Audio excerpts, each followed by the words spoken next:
Baik, Assalamualaikum warahmatullahi wabarakatuh. Perkenalkan, nama saya Al-Fariki, nomor BP 2010511005. Di sini saya akan mempresentasikan yaitu materi krisis perbankan dan risiko sistemik. Langsung saja kita masuk ke materi yaitu krisis perbankan. Perlu kita ketahui, apa itu yang dimaksud dengan bank? Bank adalah sebuah lembaga intermediasi keuangan yang memiliki kewenangan menerima simpanan uang, meminjamkan uang, dan menerbitkan promes atau yang dikenal sebagai banknos. Fungsi utama bank ini adalah menghimpun dana dari masyarakat, kemudian menyalurkannya kembali kepada masyarakat untuk berbagai tujuan. Tujuannya apa? Tujuannya adalah untuk layanan likuiditas dan pembayaran, transformasi aset, mengelola risiko, dan pemantauan dan pemrosesan informasi, serta proses alokasi sumber daya. Lanjut ke materi kita, yaitu apa yang dimaksud dengan krisis perbankan. Krisis perbankan merupakan fenomena yang sering terjadi di seluruh negara, termasuk negara kita Indonesia. Penyebab terjadinya krisis perbankan ini yaitu sangat beragam, tergantung dari kondisi negara yang terkena krisis. Krisis perbankan yang terjadi sebenarnya dapat dideteksi sebelum krisis itu terjadi. Namun, kebanyakan para pengamat tidak mengetahui bagaimana cara melihat tanda-tanda masalah yang dapat menyebabkan krisis perbankan. Krisis ini sebenarnya dapat dihindari dan diciptakan suatu stabilitas sistem keuangan. Stabilitas sistem keuangan yang dimaksud di sini adalah suatu rangkaian proses dan kegiatan yang diawali dengan pemantauan dan identifikasi yang kemungkinan terjadinya suatu krisis sampai dengan pencegahan krisis itu sendiri. Maksudnya di sini adalah krisis ini dapat dihindari yaitu dengan kita melakukan stabilitas sistem keuangan, yaitu melakukan pemantauan terlebih dahulu sebelum terjadinya krisis ini. Kemudian lanjut, di sini ada definisi krisis perbankan menurut para ahli. Yang pertama itu ada Kaminsky and Reinhardt. Menurut Kaminsky dan Reinhardt ini, krisis perbankan ditandai dengan adanya masalah dalam neraca. Mereka menyatakan awal tanda-tanda krisis ditandai dengan penarikan dana besar-besaran dari nasabah dan penutupan bank. Kemudian yang kedua itu menurut Gonzales Hermosillo. Gonzales Hermosillo ini menyatakan indikator terbaik untuk menyatakan krisis perbankan adalah dengan kredit macet. Jadi Gonzales Hermosillo ini menyatakan krisis bank ini terjadi ditandai dengan adanya kredit yang macet. Kemudian yang ketiga yaitu ada definisi menurut Demirgut, Kahn, dan Detragiach. Mereka mendefinisikan krisis perbankan adalah kredit macet yang 10% lebih besar dari seluruh aset di sistem perbankan. Maksudnya adalah sama halnya dengan Gonzales Hermosillo, namun menurut mereka kredit macet ini terjadi 10% lebih besar dari yang terjadi dalam sistem perbankan. Kemudian yang keempat yaitu ada menurut Rojas Suarez. Menurut Rojas Suarez ini, krisis perbankan adalah apabila kredit macet lebih besar daripada rata-rata selama masa tidak krisis ditambah 2 standar deviasi. Maksudnya adalah sama seperti yang dikatakan Gonzales dan Demirgut, krisis bank ini adalah kredit macet. Namun, secara lebih rinci, Rojas Suarez mengatakan kredit macetnya lebih besar daripada rata-rata selama masa tidak krisis ditambah 2 standar deviasi. Selanjutnya adalah penyebab terjadinya krisis perbankan. Krisis perbankan ini secara umum sering terjadi di berbagai belahan dunia. Penyebab terjadinya pun masih sangat beragam, tergantung dari kondisi negara yang dijadikan kasus. Yang pertama itu penyebab terjadinya itu yaitu kebijakan ekonomi yang tidak konsisten. Maksudnya adalah di mana nilai tukar mata uang jatuh akibat ekspansi kredit domestik oleh bank sentral yang tidak konsisten dengan target nilai tukar mata uang.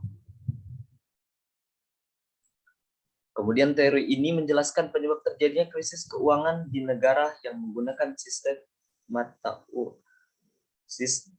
nilai tukar tetap. Kemudian penyebab yang kedua yaitu kepanikan di pasar uang. Kenapa hal ini terjadi? Hal ini terjadi dikarenakan terjadinya penarikan besar-besaran atas dana kredit yang diberikan oleh kreditor asing, terutama pinjaman jangka pendek secara mendadak, sehingga mengakibatkan kekurangannya likuiditas. Kemudian penyebab yang ketiga adalah pecahnya gelembung finansial. Kenapa hal ini terjadi? Hal ini terjadi jika spekulan membeli aset keuangan pada harga di atas harga fundamentalnya. Jadi, spekulan ini membeli harga aset itu lebih jauh di atas harga standarnya atau harga maksimumnya. Mereka ini menganggap agar mereka mendapatkan capital gain yang lebih besar. Namun, ketika pelaku pasar menyadari adanya krisis ini, mereka segera menjual seluruh asetnya yang dimilikinya dan menukarkannya dalam mata uang asing, sehingga mata uang domestik menjadi turun. Kemudian penyebab yang keempat adalah moral hazard. Moral hazard ini terjadi karena adanya jaminan pemerintah dan lemahnya penegakan aturan atau hukum yang memperbolehkan perbankan atau lembaga keuangan untuk meminjam kredit lebih besar dari modal sendiri. Sehingga terjadi investasi yang berlebihan dan beresiko. Kemudian yang kelima adalah ketiadaan aturan baku. Hal ini terjadi karena tidak adanya sistem kebangkrutan atau kepalitan dalam kasus di mana korporasi menghadapi masalah likuiditas yang salah satu penyebab krisis.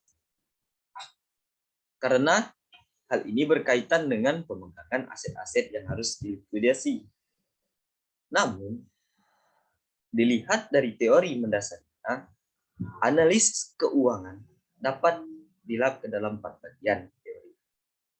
Yaitu generasi pertama keuangan, generasi kedua, dan generasi ketiga, serta teori di luar sistem generasi. Kemudian lanjut kita materi selanjutnya, yaitu apa dampak dari krisis perbankan. Krisis perbankan yang terjadi dikhawatirkan meluas dan berdampak ke sistem pasar, di mana pasar modal itu sendiri merupakan cerminan perekonomian pada suatu negara. Karena alternatif sumber pendanaan selain perbankan dan sarana investasi bagi pihak yang memiliki kelebihan dana adalah investasi dalam bentuk, baik itu dalam bentuk saham maupun tingkat pengembalian atau return yang lebih tinggi dan lebih efisien, serta juga sektor real yang membutuhkan biaya investasi yang tinggi. Di pasar modal ini, investasi mengandung unsur ketidakpastian atau risiko, sehingga investor selalu menghadapi risiko dalam setiap investasi yang dilakukannya. Semakin tinggi tingkat investasinya, maka tingkat returnnya pun akan semakin tinggi. Begitupun sebaliknya. Jadi, Hal inilah yang dapat akan menyebabkan terjadinya krisis perbankan.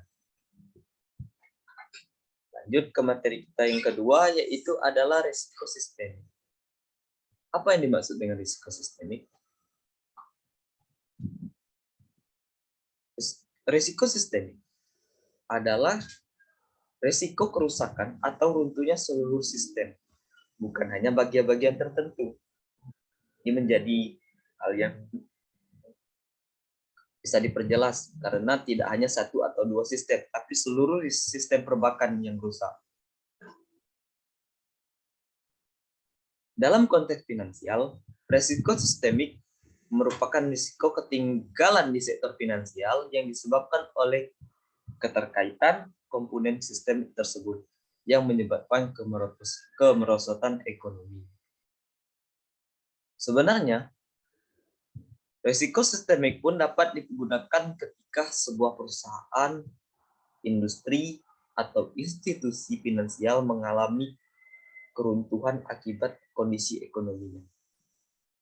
Biasanya, krisis terjadi karena investor atau penyedia modal kehilangan kepercayaan pada pengguna modal, seperti bank, peminjam, dan lain-lain.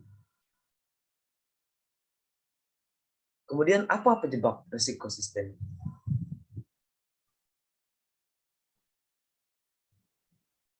Ada 3 hal yang menyebabkan terjadinya risiko sistemik.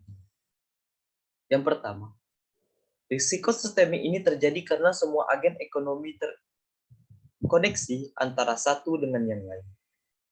Maksudnya adalah terjadinya koneksi antara perusahaan satu dan perusahaan yang lainnya. Kemudian penyebab yang kedua adalah balance sheet institusi yang terdiri dari aset liabilitas, nilainya tergantung pada perilaku agen yang lain. Jadi, karena mereka ini ketergantungan, maka hal yang terjadi pun akan sama, yaitu terjadi pada perusahaan ini, terjadi pula pada perusahaan yang ini. Kemudian yang ketiga adalah memiliki potensi dan menciptakan risiko sistemik, di mana shock yang terjadi pada satu bank akan dengan cepat didirikan pada bank yang lain. Hal ini pun terjadi ketika perusahaan menghadapi shock atau masalah, perusahaan lain pun akan juga menghadapi masalah yang sama. Kemudian, bagaimana cara mengatasi risiko sistemik ini? Jika kita ingin mengatasi risiko ini, itu butuh regulasi yang baik, tool pencegahan risiko finansial yang berorientasi makro, kebijakan makroekonomi yang baik, dan koordinasi internasional yang lebih teratur. Dalam arti yang luas, risiko sistemik merupakan risiko yang berimbas pada segala aspek, baik itu aspek politik, aspek sosial, aspek ekonomi, dan sebagainya. Kemudian ada 3 pilihan sebenarnya yang dapat mengatasi risiko sistemik ini. Apa saja itu? Yang pertama itu kita harus meningkatkan kestabilan makroekonomi. Dan langkah pertamanya adalah mencegah terjadinya peningkatan atau penurunan nilai aset dan default secara tiba-tiba. Kemudian yang kedua adalah penyerahan pengambilan keputusan kepada bank, pengawas, dan pengatur untuk memberikan jaringan pengaman untuk mencegah terjadinya fire sale loss dari penjualan aset secara cepat. Kemudian yang ketiga, kita harus menurunkan perilaku moral hazard. Moral hazard yang dimaksud yang di sini adalah moral hazard yang terjadi pada krisis perbankan tadi. Dengan cara menentukan jumlah modal swasta yang harus dimiliki oleh bank. Dan kita harus memberikan sanksi kepada bank-bank yang dan memberikan sanksi kepada bank-bank yang bermasalah dalam bentuk intervensi awal dan tindakan yang benar.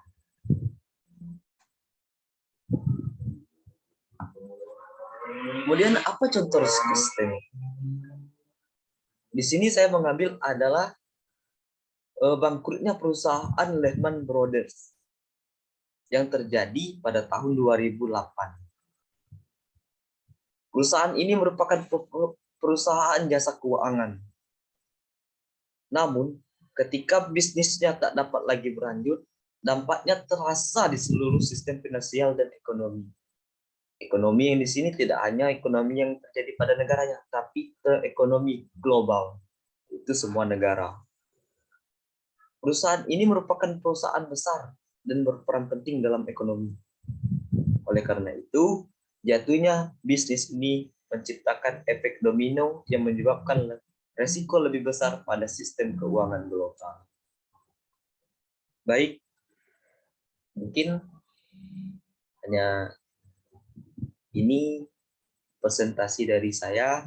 Lebih kurangnya saya mohon maaf apabila ada salah kata.